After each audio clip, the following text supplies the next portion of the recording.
Hello, welcome. My name is Laura Podolsky. I'm with the UC Institute of Transportation Studies, or UCITS, and I'm thrilled you're able to join us today for our webinar, California's Hydrogen Strategy, Where Do We Go From Here? Now, if you haven't heard of the UCITS, we are a network of faculty, researchers, administrative staff, students, all dedicated to advancing the state-of-the-art in transportation planning, engineering, and policy in service of the people of California.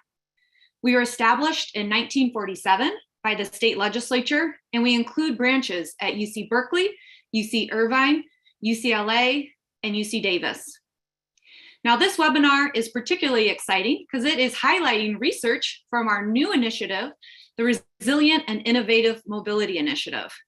Now, this initiative kicked off last year with funding from the state of California. Now, the purpose of RIMI is to serve as a living laboratory. It brings together stakeholders from the university, policy, practitioners, to create a transportation system or to investigate those challenges relating to the immediate COVID-19 recovery efforts and needs, as well as creating a long-term vision for transportation, setting it on track to be resilient and environmentally sustainable. Now, before we get to our presentations today, a little bit of housekeeping. So in terms of our time together, we'll first hear from our three speakers, and we'll reserve some time for a Q&A at the very end. If you run into technical issues, let us know by typing the message in the chat box. Now, if you have questions for the speakers, please click the Q&A icon, which you should see at the bottom of your screen, and type your questions into that Q&A box. So that's really important. Do not type your questions into the chat box because our speakers are not monitoring the chat box, so they'll miss your question.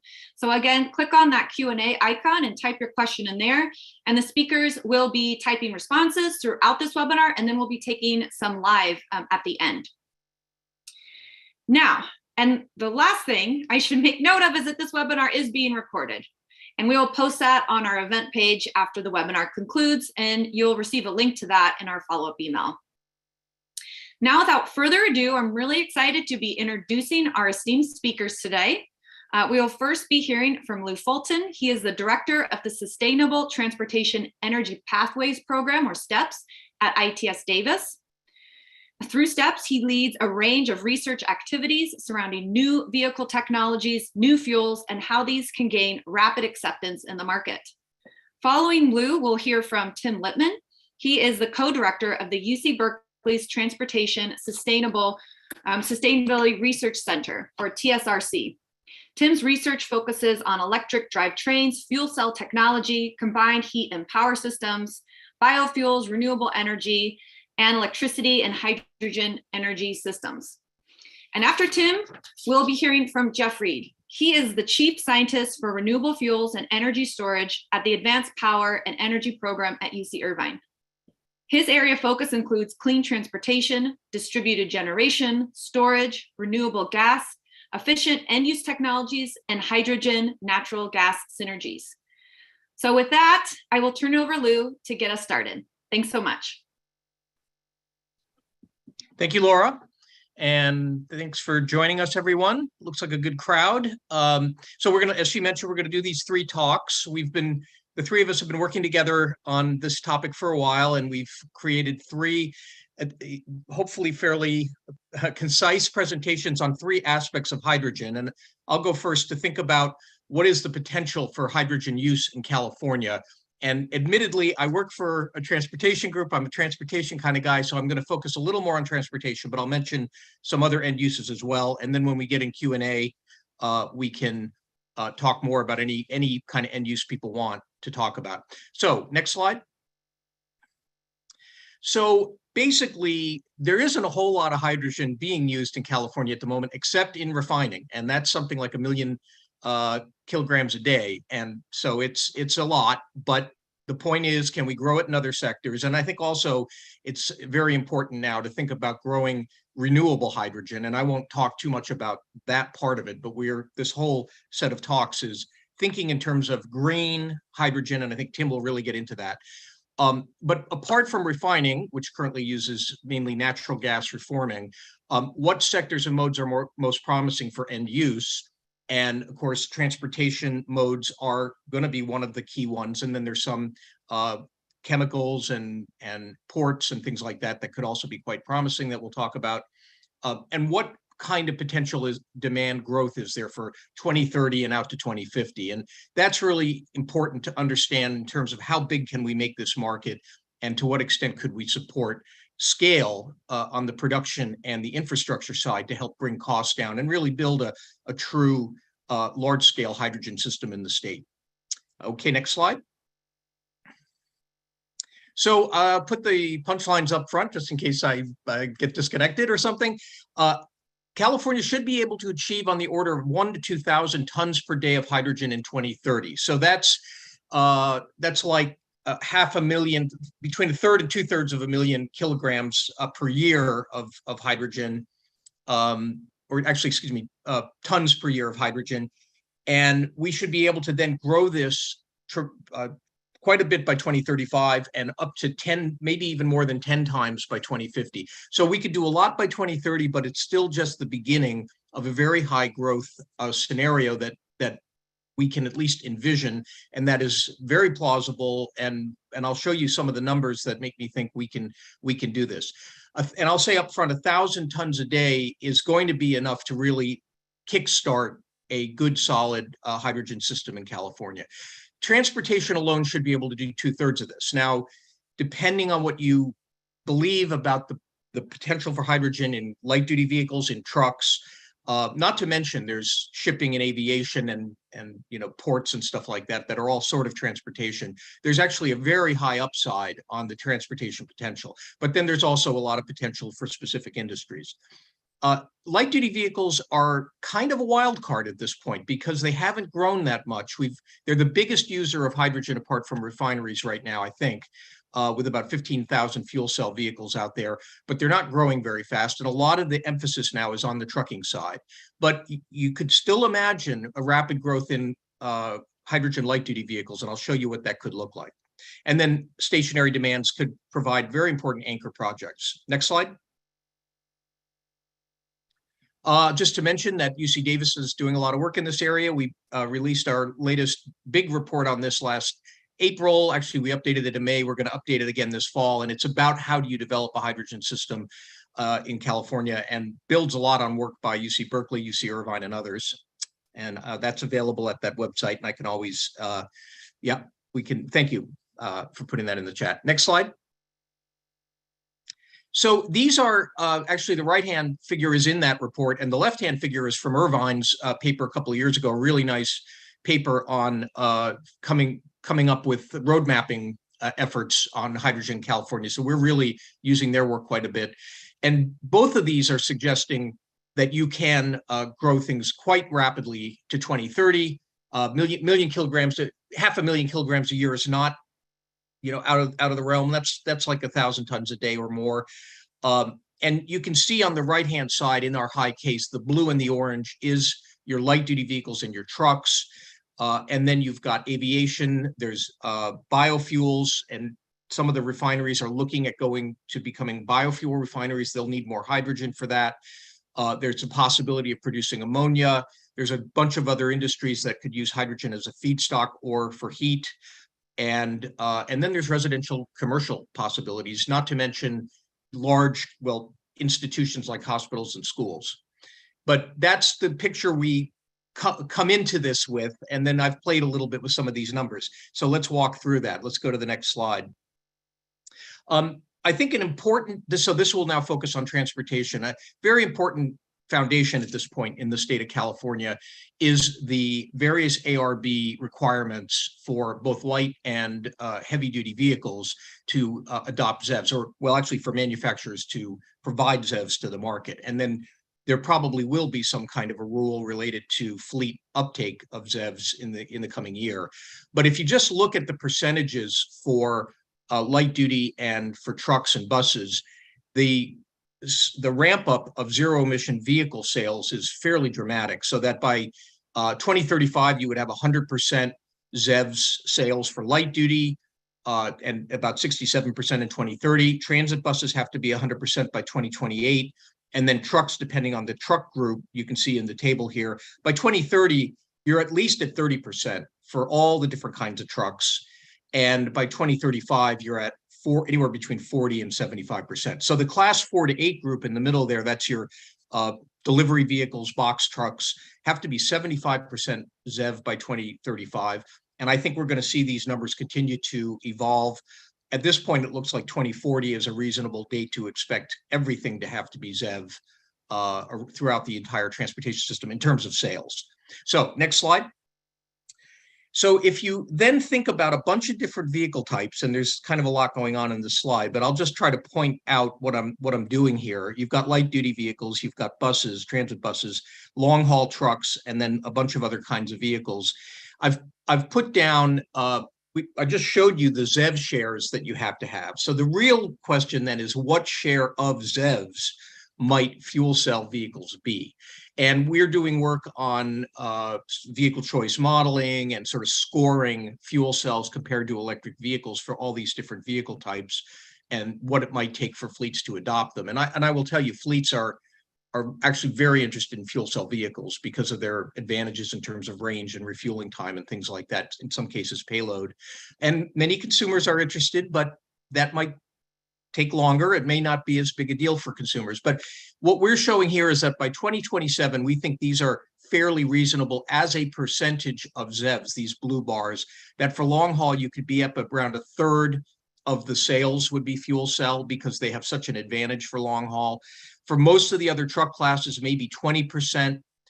For buses, we're keeping it low, but it could end up being a lot higher than this. And for light duty, we're keeping it quite low at about 5% share of ZEVs in 2027. And then when you multiply through by what percentage ZEVs are of sales, the red bar tells you the share of fuel cells of all light duty vehicle sales, because you still have a lot of gasoline vehicles and diesel vehicles. And then finally, looking at the whole stock of vehicles, you get the orange. So you're not that deep into the stock yet. But if we then go to the next slide, it's the same thing for 2030. The bars are getting higher. We're saying that fuel cells could have a higher share. You're getting more models on the market. The costs are coming down. And so the red bars are also getting higher because the share of ZEVs are getting higher and things are coming along. So then let's look at 2035. Next slide. And by 2035, this is kind of where we go. We say that by 2035, about half of the market for most kinds of trucks could be fuel cell. And of course, as I mentioned, for many of these different kinds of vehicles, it's now 100% ZEV by well, at least for light duty, it's 100% ZEV, and we're getting toward 100% for everything. But we stopped the light duty at 5% down here on the left. It could go much, much higher than that. We're keeping it low just to be very much on the safe side. I think 10% would be quite a reasonable number, maybe higher. I think there's a story to tell with fuel cells that they could go viral at some point. It's just too early to tell if something like that could happen. But anyway, you're getting a lot of fuel cells here as a share of total sales of their market class, and the shares of stock are rising. And then this just keeps going out to 2050. We do not increase the market share of sales any further than this in this scenario, but the stocks keep rising. So in the next couple of slides, I'll quickly show you what it looks like for the growth of sales. Next slide, please. And this one is absolute numbers. And of course, LDVs, even though they're a very small share of LDVs, we're selling 2 million light duty vehicles a year in California. By 2035, we reach 100,000 fuel cell vehicles. So it's a lot of growth. It's still only 5% of sales. And if we go to the next slide, I took the light duty vehicles out so you see the trucks better. And they are also growing very quickly. Everything starts growing pretty quickly around 2025, but they are still not a huge share of overall sales by 2035. So don't let it scare you. It's not that hard to have curves like this. It's a steady growth projection. Next slide, I'll show you what happens to the stock. This one I take out to 2050, and I didn't show light duty here. Light duty, you can see in the bullet on the left that it would reach 2.5 million vehicles by 2050, even at a 5% sales share, out of about 40 million total light duty vehicles on the road. And then you can see that heavy duty pickups are quite important by then. It's still not a huge share of, well, it is a big share of the stock for most of these truck types by then. It's at least half the stock. And then all of them are growing a lot. It's just more about how many there are of different kinds of vehicles. So then let's look at what it does for hydrogen. So what I consider to be an ambitious but doable scenario across these vehicle types, next slide, please, gets you this. It gets you to about 3,500 tons per day by 2035. And it was about 1,000 by 2030. I mentioned that earlier. And the 1,000 by 2030 is already going to be pretty great for spurring supply, and going up to 3,500 by 2035 will also really have a big impact. And then next slide is my last figure. By 2050, it goes up another factor of about 7, and it gets up above 15,000 tons per day. So it's a big market by 2050, even with fuel cells only capturing about half the truck market and of the other half all being electric, and then a small share of the car market. You get a picture like this. Okay, so what does it all mean? Last couple of slides. Next slide, please. Well, actually, I think this is my final slide. I pulled one out. So achieving 1,000 tons per day by 2030 is enough to support something like 20 production facilities of 50 tons a day, or it could be 10 production facilities of 100 tons a day. If these are electrolysis plants, they're plenty big. Even if as biomass plants, they would be pretty big. And this is a good scale right here that we could achieve. The trickier part, I think, is where do these get located and how do we link them to the demands that are distributed? Because you're going to be sending it to refueling stations all over the state. And I didn't show it today, but we've got numbers on the kind of how many refueling stations you'd need. And the distribution system becomes a very interesting question. Do you rely on trucks to distribute all this hydrogen? At what point would you start to think about pipelines for moving hydrogen? And that's going to be a great low-cost way to do it when the system is large, but you need to move a lot of hydrogen in the same direction. So I think we have to figure that stuff out. And I'll stop by saying we're going to keep investigating these questions and produce a report on hydrogen system by the year's end. And with that, I'll turn it over to Tim. Great. Thanks a lot, Lou, and good afternoon, everyone. Thank you again for joining us. Moving on to this key question of the environmental impacts of hydrogen production, and especially the carbon intensity, because while we're concerned about air pollution and fossil fuel use, obviously the global climate crisis is occupying a lot of our attention these days. So carbon intensity, carbon emissions has kind of come to the fore the time that I've been studying this topic. So some key points: hydrogen production pathways, there are many of them, have very wide implications for carbon intensity. There are both very good ways or very low carbon ways to produce hydrogen. There's also ways that are not so low carbon. So we have to pay a lot of attention to that. Carbon intensity is a metric of carbon equivalent emissions. So that includes CO2, but also other greenhouse gases, measured per unit of fuel produced, typically in megajoules, across the entire fuel chain, what we call well-to-wheels analysis in the transportation context. In California, we have a very important regulation called the Low Carbon Fuel Standard that incentivizes clean fuel implementation, various types of fuels, not just hydrogen, but other low carbon fuels, biofuels, electricity, that are based directly on their carbon intensity score. So these fuels get scored relative to gasoline, which has a score of approximately 100 as sort of a baseline. And then relative to that, they get credit that then translates into dollars that help to subsidize the use of the fuel. People employing low carbon fuels can choose standard pathways that ARB has established, or if they think they have a pathway that can be lower carbon, they can argue with detailed analysis for a more specific score for their pathway. That's a very detailed topic that could be the subject of a future webinar. The federal programs, such as the new Inflation Reduction Act, are also now paying attention to carbon intensity. So this is now not just a California concept. And just very quickly, some of you may have heard that there's a big competition coming out for the hydrogen hubs. California will be applying to DOE for a major hydrogen hub here in California this fall. Next slide. So I like this slide just showing some of the pathways for producing hydrogen. These are not all the pathways. Again, there are many of them. What I like about this one is that it shows that there are various green hydrogen pathways, and we are trying to get past these colors to more specific analysis. That's kind of the point of this presentation. But we do have this sort of color scheme around, and it's going to stay around. But most definitions of green hydrogen only consider electrolysis, that's water splitting to make hydrogen from electricity. And green hydrogen is defined as water splitting using renewable, essentially zero carbon, wind and solar. So that's been kind of the focus of green hydrogen. What I like about this slide is it also shows there's a lot of green hydrogen pathways based on bio feedstocks and waste feedstocks, including biomass, biogas, wastewater treatment plant effluent, dairy, methane, and so forth. So there are a lot of green hydrogen pathways. It's not just solar and wind electrolysis. Next slide, please. So this slide shows some of the benchmarks that have been established for very low carbon intensity. A few years ago, the Department of Energy put out a benchmark of 2 kilograms of CO2 equivalent per kilogram of hydrogen produced at the production point. That is a very low level by most people's standards. So you can see that even if you're doing steam methane reforming, that's SMR, so that's using steam and methane to make hydrogen.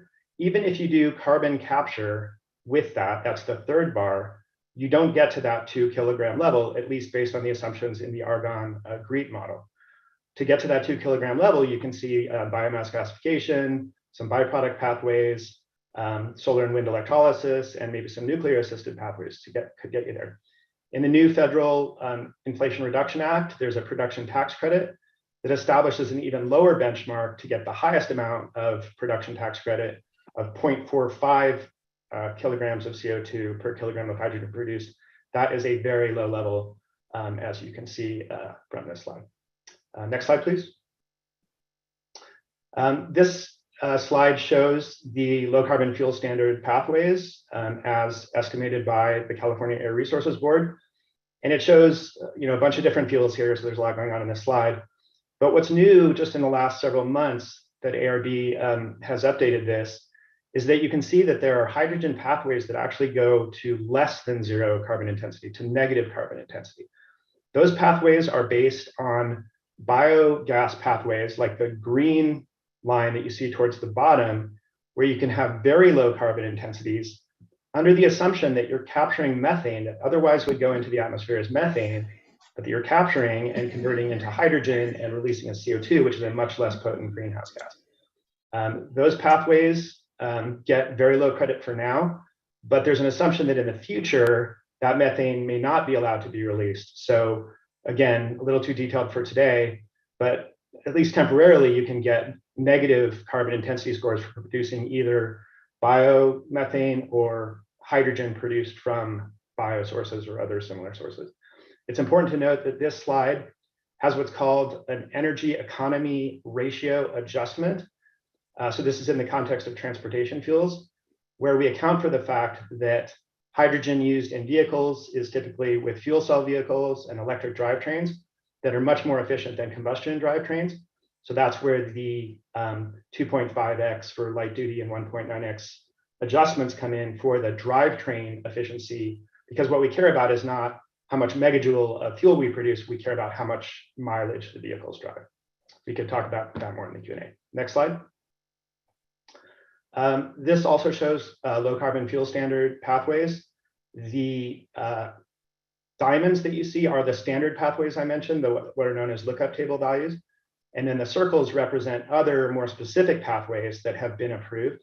You can see on the right, the gasoline pathway has a CI of 100. And many of the hydrogen pathways can get you at least a 50% reduction in carbon intensity or more. And then again, some of them based again on these biogas pathways can be strongly negative. And then you can see towards the bottom, if you're using solar power to split water, that's kind of the holy grail where you can get to very close to 0 carbon intensity. Just above that with grid electricity, you can see that as our grid gets greener in California, as we move towards a net 0 carbon grid, even if you're using grid power to split water, as we march towards 2030 and 2040, you can start getting very low carbon intensities. Next slide, please. This shows that in a slightly different way, where we're looking at the expected grid mix for California from 2020, 2030, 2040. So you can see that for all the pathways, there's some improvement to getting a greener grid, but for some of these pathways, electricity doesn't figure into it very much, so there's only a slight improvement.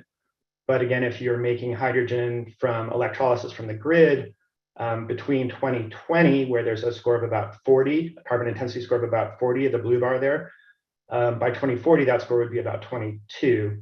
So nearly a 50% reduction in carbon intensity by 2040, and then about halfway there by 2030. Next slide, please.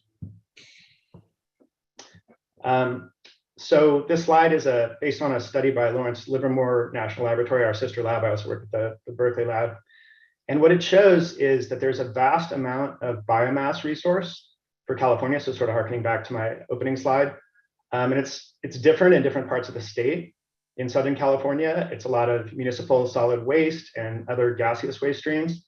In the Central Valley, there's a lot of agricultural residues and some forest up in the Sierras. And then, of course, in the northern part of the state, we have vast, forest resources. There's a lot of wildfire waste and other dead trees. I'm sure you're all aware. There's a vast amount of forest waste out there. So the theoretical potential from this 56 million tons of biomass feedstock is about 5 million tons per year of hydrogen. But unlike some of the wastewater treatment and landfill gas that are easier to access, converting forest waste or some of these solid waste streams to hydrogen, while technically feasible, still is facing sort of some technical and economic challenges. So while this is sort of theoretically possible, it's not that easy to access quite this much, but it does show the vast potential of biomass as well as electrolysis for producing very low carbon intensity hydrogen in California. Next slide, please. So my last slide, again, the carbon intensity of hydrogen production pathways varies widely. So we really have to study it very carefully, as the state is doing. The hydrogen produced from electrolyzers powered by either dedicated renewables or say curtailed renewables, which we do have on the grid at certain times of the year, can produce hydrogen with very low or even zero carbon intensity. And there are also many additional production pathways of various types using different types of gasifier, pyrolysis, and methane cracking technologies that can also produce very low to even negative carbon intensity. And then the new programs that we have to lower the cost of hydrogen can make hydrogen much more competitive economically with those credits, and with also strong co-benefits for air quality improvement, especially in disadvantaged community areas. And as Lou mentioned, we think we might be able to get to somewhere over 1,500 tons per day of low carbon intensity hydrogen by 2030, with a goal of 15,000 tons per day of 2050, but those are pretty big targets. So with that, I'm going to turn it over to my colleague Jeff from UC Irvine. Thanks very much, Tim. It's a pleasure to be here. So I'm going to be addressing the topic of the potential for cost reduction for green hydrogen. I'll talk a little bit about some other pathways, but a question often arises relative to green hydrogen, given that the current pump price for light-duty vehicles for hydrogen is around $16 per kilogram. Can we get to a target price of $2 to $4 per kilogram? So I'll be talking about that. Our work in this topic area is in the context of a pretty broad program of hydrogen research at UCI, spanning from production to various types of end use, and also considering different future ways of conveying hydrogen. As Lou mentioned at the end of his discussion, in future years, there may be sufficient volume of hydrogen to justify construction of pipeline infrastructure. If so, it would ultimately be 5 to 10 times less costly than moving hydrogen by truck or other overland approaches. Next slide, please.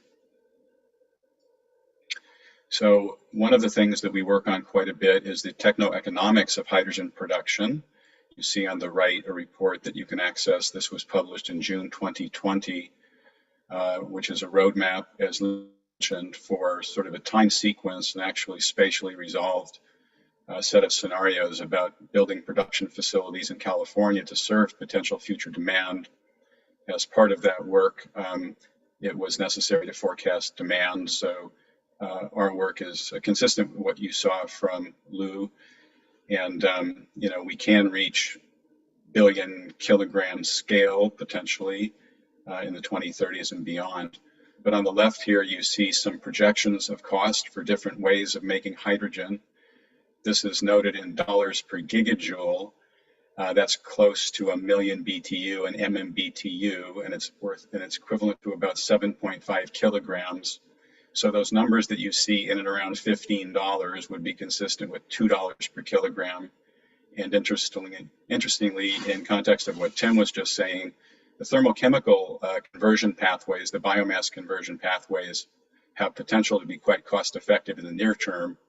The reason we're seeing minimal deployment currently for those relates more to policy and financing issues really than the fundamental cost position of the technology.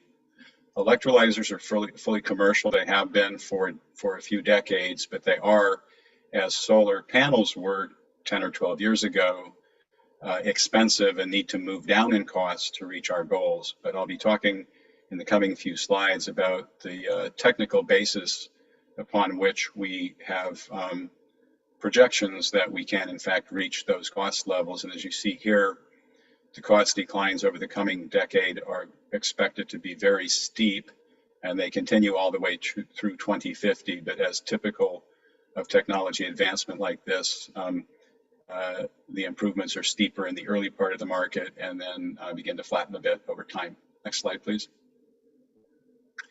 So these graphs here reflect some aspects of electrolytic hydrogen production cost. So the one on the left would be a typical current California project. There are a number under development, and most, if not all of them, currently use self-generated solar power, feeding electricity to an electrolyzer, which splits water. Water is H2O. And an electrolyzer is simply an electrochemical device that applies energy to split that water into its constituents, hydrogen and oxygen. And currently, the cost of an electrolyzer is about $1,200 per kilogram. That's in the same range on a cost per kilowatt basis as a typical piece of rotating power generation equipment like a gas turbine combined cycle. But for an electrochemical device, it's quite a bit above the ultimate potential of where the technology can go.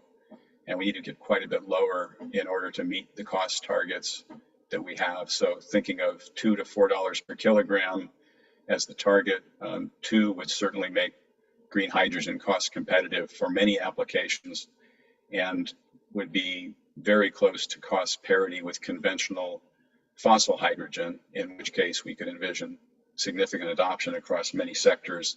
And there's been published research on that. But just to go beyond kind of this point, like where we are today with about $5.50, between $5 and $6 for green hydrogen under the conditions noted, you can see on the right that if we change the capacity factor, which is also, you can term that utilization, it's the number of hours per year that the system operates. When using dedicated solar, you're limited to the production hours of solar, so that keeps you to sort of a 30 or maybe low 30s capacity factor. If, however, you had something like geothermal, or if large hydro were deemed to be a qualified renewable resource, or if we go into zero carbon things, such as nuclear, you could get a much higher capacity factor. And as you can see, based on the right-hand side of this chart, if we achieve high capacity factors, number one, the sensitivity to the capital cost of the electrolyzer reduces quite a bit, but all of those curves come, within a reasonably cost competitive range. But if we focus on a lower capacity factor based on dedicated solar, you can see that we need to get down to around $200 per kilowatt before we can hit a $2 target at a 30% capacity factor. Next, please. So there are various ways of projecting cost that are analytically founded. So part of the purpose of the discussion is to say, you see things published in different articles and even in the popular press, and in general, they're not just guesses. So the ways in which technology costs are typically projected is first, people do sort of future generation design concepts that involve employing cheaper materials and more efficient production methods and things like that, and do what you could think of as a bottom-up design-based cost forecast. Those are generally limited to a 5 to 10 year time horizon, because in order to conduct that type of analysis, you need to know what the future design looks like. And if that were perfectly clear, we would be employing those designs today. Next would be expert opinion. There are various informal and formal techniques, anything from interviews to more formalized survey. But a very common method is called learning curve. It's also referred to as progress ratio. And this is a formalized form of trend projection. So it will be in the family of that. And it basically says that based on observation, different technologies exhibit a different % reduction in cost for every doubling of cumulative global production. So if it were automobiles, it would be sort of like how many billion automobiles have been built since the first car was put on the road, or with power generation equipment, such as gas turbine combined cycle power plants, your cumulative global production would be in the hundreds, actually probably thousands of gigawatts. So for electrolyzers, the demonstrated measured learning rate over the last several decades is 18%. So 18% cost improvement per doubling of installed base. But we've applied a range here, plus and minus, because learning rate is not a certain parameter. So we've spanned it from 12, which is minus 6% from 18, and 24%, which is plus 6% from 18. And so these downward projections are forecasts of cost decline based on those learning rates. But the other thing that determines cost reduction is how fast the market grows. So how fast it takes you to double the installed base. So the upper curve is a higher market forecast, and the lower curve on your right. So I'm speaking of the gray curves. The gray S curves are market growth. Those come from the International Energy Administration. So that's a technology neutral organization that does have a pretty optimistic view on hydrogen, I would say. But they published a document last year projecting up to 3,500 gigawatts of global electrolyzer capacity by 2050. And they're effectively like announced and committed projects, and a more modest perspective is more like 800. So the combination of those market growth rates and those learning rates give you a projection of future cost for electrolyzers that in 2050 spans from below 200 to just something over 400 would be the uncertainty band.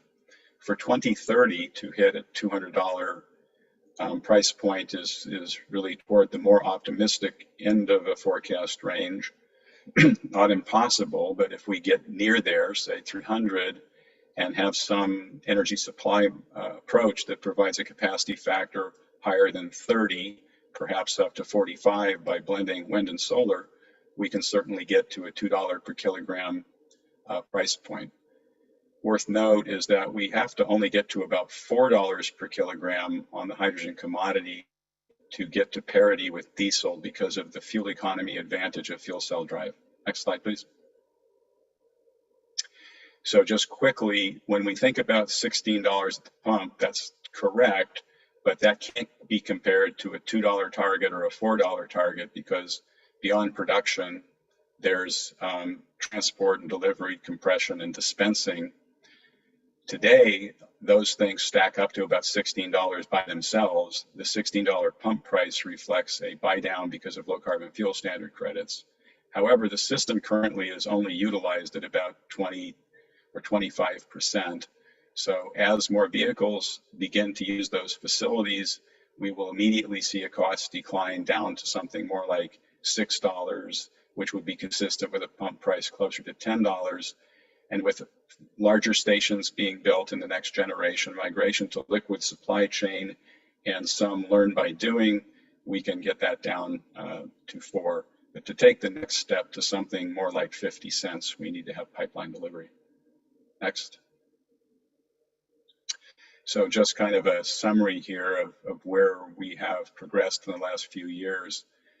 The blue is the dispensed cost of hydrogen. So it includes the, $4 or $5 or $6 for the hydrogen, but also the supply chain. Some of the recent generation stations have sold hydrogen as low as $12.50.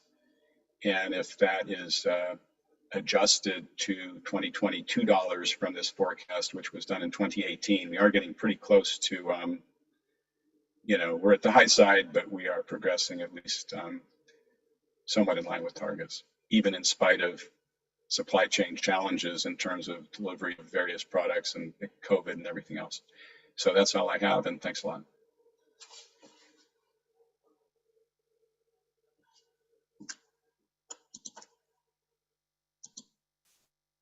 Fantastic. Thank you to Jeff, Tim, and Lou for their presentations. Now remember, if you have a question, please enter those into the Q&A box. We had quite a few. There's already been 10 asked and answered. So if you go onto that Q&A box, you'll click on the answer tab and you will see all of the responses. As a first live question that I'll throw out, in Tim's presentation, you did mention about California's hydrogen hub effort. I know all of you have been intimately involved in that. So I was hoping you could say a little bit more about what that effort entails, what's the status, and anything else you might want to share. Why don't you take the first stab at that, Lou? Okay. We're all involved. We all do a lot of other things too, but this is an interesting moment for hydrogen in California where it's possible that it's today, but it'll probably be early next week that the Department of Energy will release its funding opportunity announcement for bidding on hydrogen hubs around the country. And within California, the state has created a group called ARCHES, a public-private group that's led out of the governor's office by GoBiz. And the goal is to bring a hub to California. The federal funding could be $1 billion eventually over a period of years. There's a bunch of stages to that. And we do want to thank legislators for recently approving funding to help us kickstart ARCHES and kickstart the planning for a hydrogen hub. And so a bunch of people in the UC system and many private company partners are working on this now and trying to vision it. What could this look like in 5 or 10 or 15 years, and how do we get there? So I don't know, Tim, whatever you want to add to that. I think that's good for now, and then maybe there'll be some more specific questions. But we're going to know very soon what the contours of that proposal need to be, and there's going to be a big statewide effort involving the entire UC system, a number of national laboratories, very importantly, the governor's GoBiz office, and a large group of industrial and commercial stakeholders will be partnering to put our best foot forward and try to bring in as much federal and leverage as much other funding as possible to really move hydrogen forward in a big way in California. It's a very exciting time. And we're hoping that the kind of research we presented today is helpful for that. So we're feeding this into the process. Yeah, there was a question. Oh, sorry, Jeff.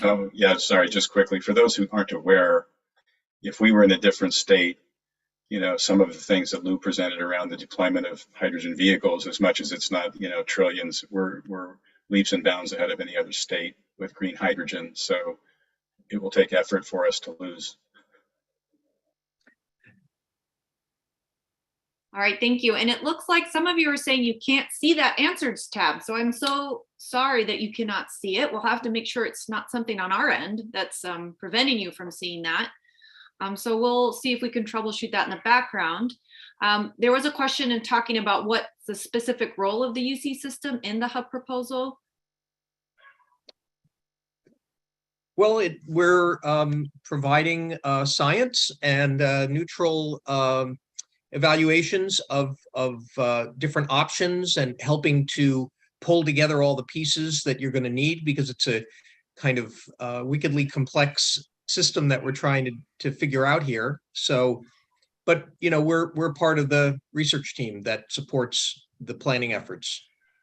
And we've also been convening a lot of the key stakeholder meetings to get people together and to share information. So those meetings have been held at UC Irvine, UC Davis, Lawrence Berkeley National Lab, UCLA, one coming up at UC Merced, and then a big meeting coming up in Long Beach that won't be at a UC facility, but we've been trying to convene and, like, Lou said, be kind of, nonpartisan stakeholders to bring people together and try to, again, make sure we have our best team to do this.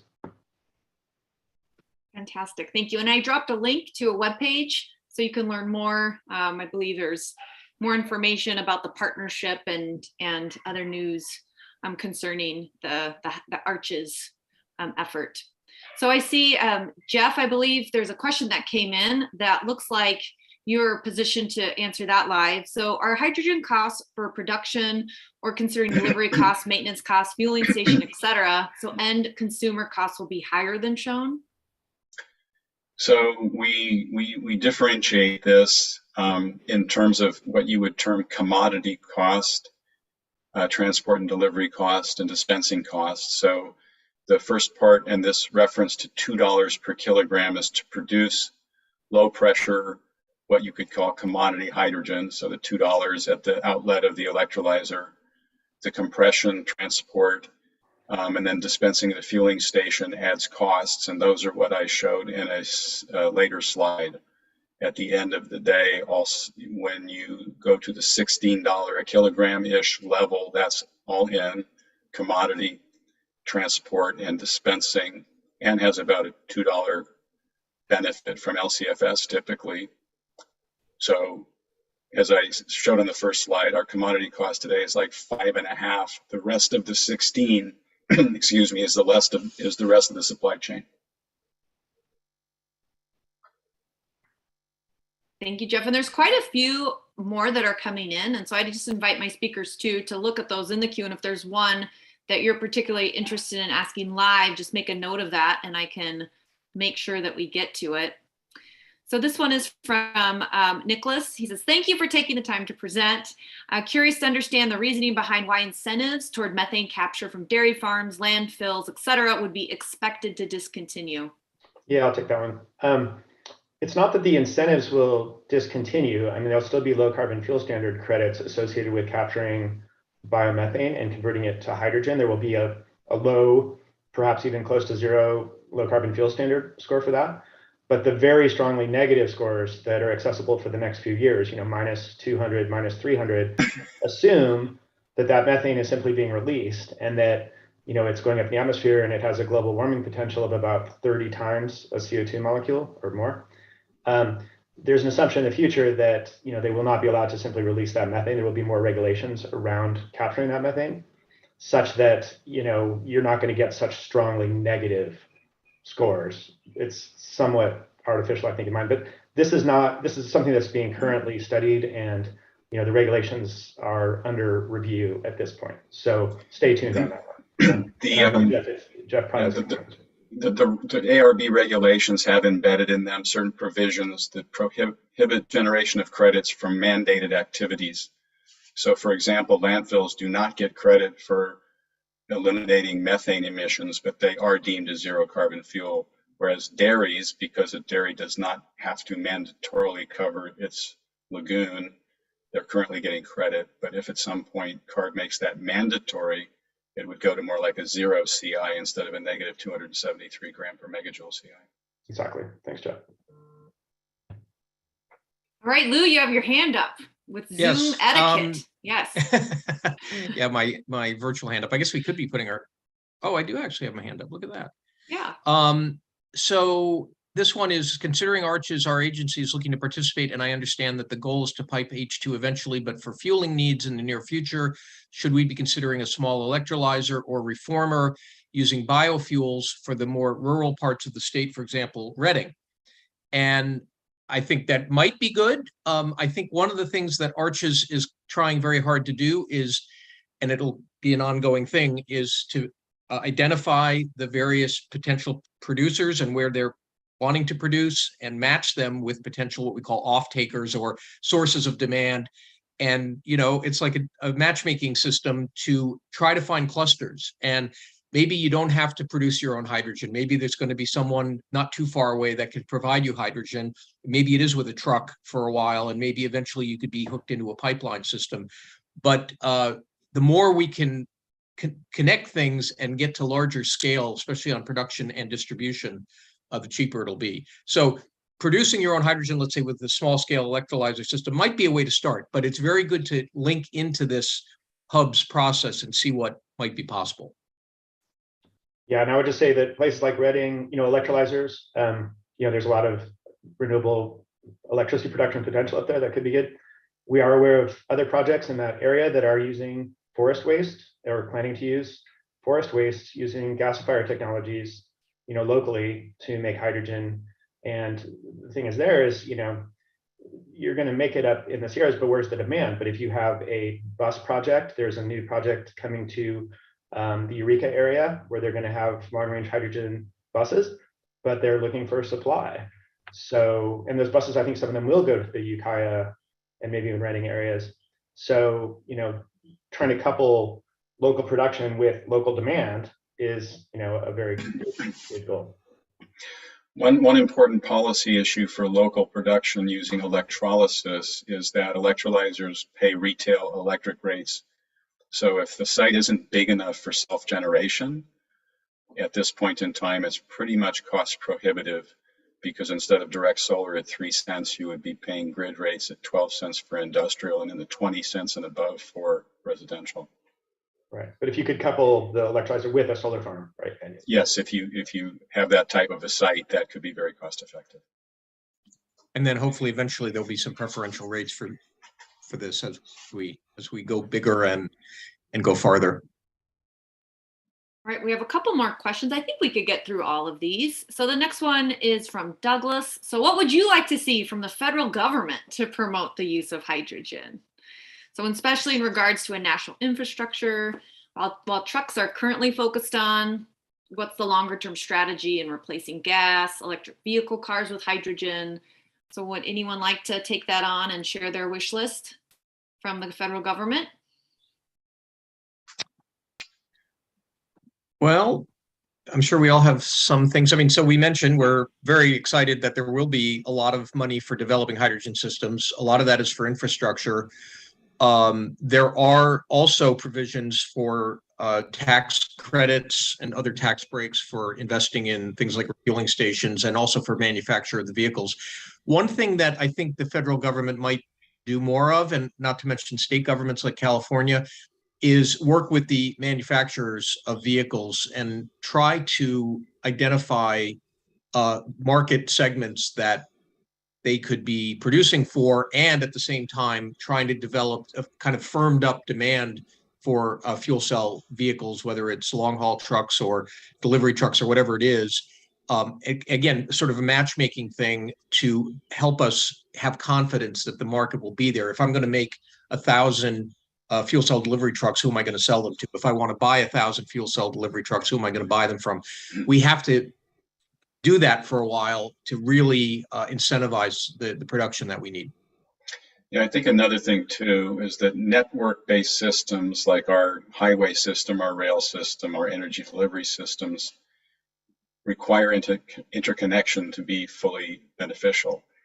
And so I know that DOE will not want to interfere in the natural formation of competitive markets, but as it relates to heavy duty, which is a very important target application for hydrogen, it will be important for the DOE to try to facilitate that we have hydrogen refueling infrastructure along trucking routes to allow, interregional and so forth. I mean, we don't have as much transnational trucking as we used to, but still you ought to be able to go from California to New York in a fuel cell truck if we want this thing to work. Same for rail. So maybe it's facilitation, or it will be certainly appropriate for them to preferentially provide incentives to projects proposed in places where there's a demonstrated need for infrastructure.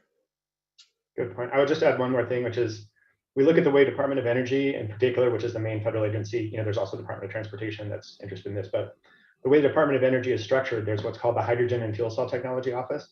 And then there's the Vehicle Technology Office, which is focused much more on electrification, battery EVs. plug-in hybrids, electrical grid stuff. And there's a silo there. So if you do work for HFTO, they don't really want you studying battery vehicles or comparing them to fuel cell vehicles. If you're working for VTO, they don't really want you. They're like, well, HFTO funds that. We don't want to do that. But there's a lot of synergies and sort of connections between those two markets.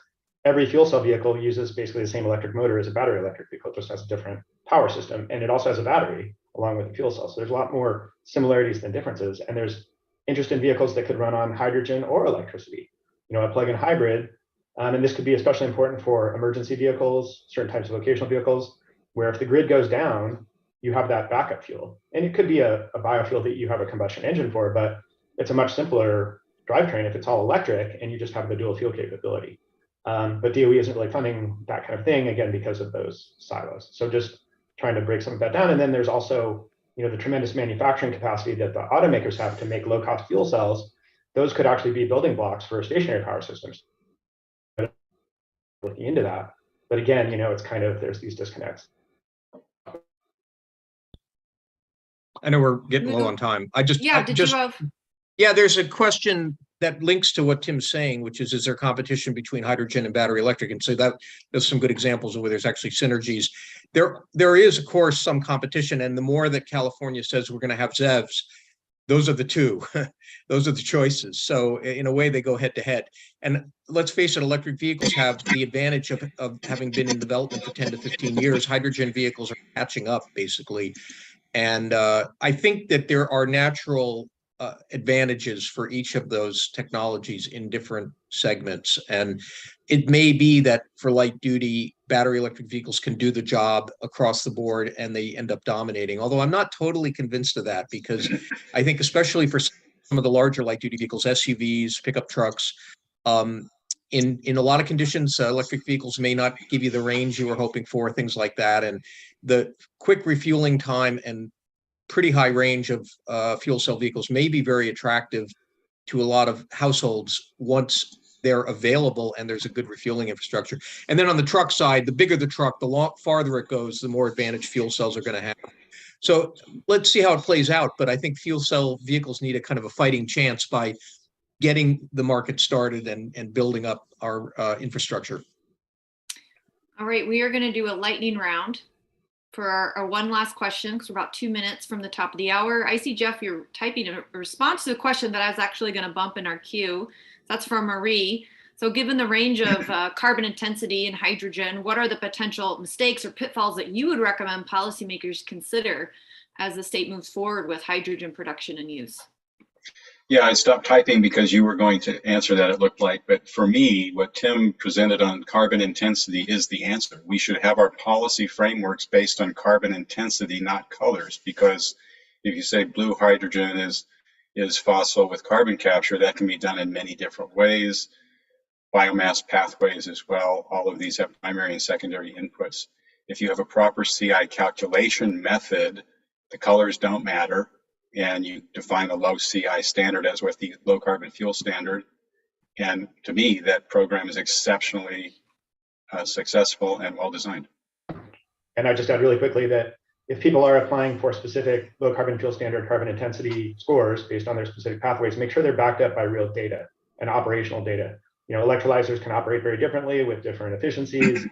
You know, make sure that you're getting actual operational data to back up, you know, don't rely on just promises and, you know, wishes. And the ARB certification does diligence on that, and they will reject claims of lower carbon in any component of the pathway that's not proven.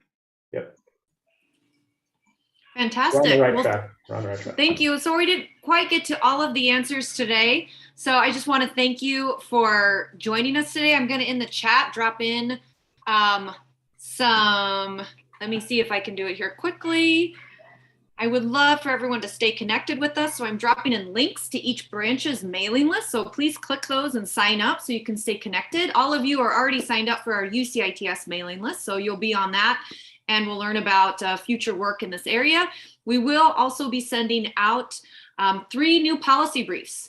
from Lou, Tim, and Jeff. They're being finalized right now. They'll be hot off the presses. All of you will receive an email with links to those policy briefs, and those policy briefs cover the information today highlighted in our webinar.